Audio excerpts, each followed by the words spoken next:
show. James Gallo in the Golden West Trailer Equipment broadcast booth going downstairs. Macri Coaches Show with assistant coach Curtis Berzov. Curtis, one of my keys to the hockey game tonight was for the Warriors to be proactive with the pace, similar to what they were last Friday against Edmonton. Do you feel as though for the majority of the game, reactive, especially at the start, kind of chasing?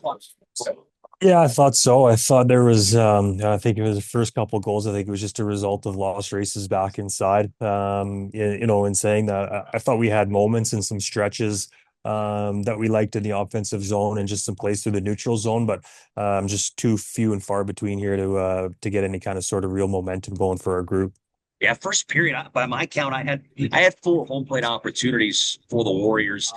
Maybe could have had 4 coming out of the first period. Do you feel those were kind of turning points early on where Moose just didn't have that right feel in their game? Yeah, I think so. I think, if we look back at the last time we played Edmonton, I thought we were obviously opportunistic with our chances.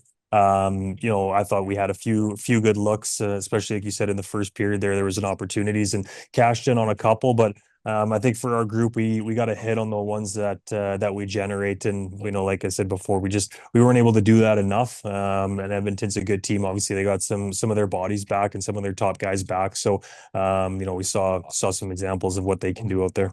You just think as the game went on, caught for long periods of time inside your zone as the Oil Kings were able to pressure and create opportunity?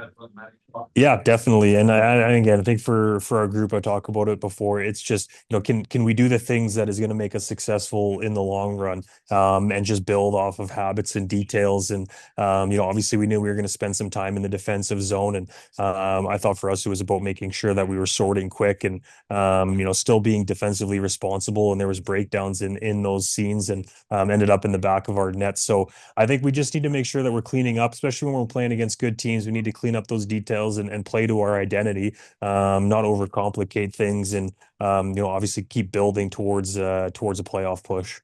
Curtis, what's your thoughts after games like this? Do you flush it fast or do you let it stew and kind of, learn from it maybe a little bit more? Do you want it out of the minds as you get ready for Red Deer tomorrow night?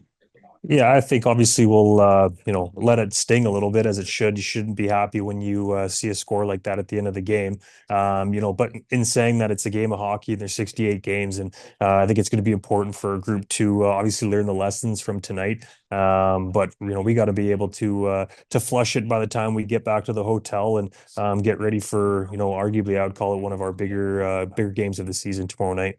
Yeah, big game tomorrow against the Red Deer Rebels. Macri Coaches Show with assistant coach Curtis Berzov. Curtis, appreciate the time as always. Good luck as you get ready for that big game tomorrow night. Thanks, James.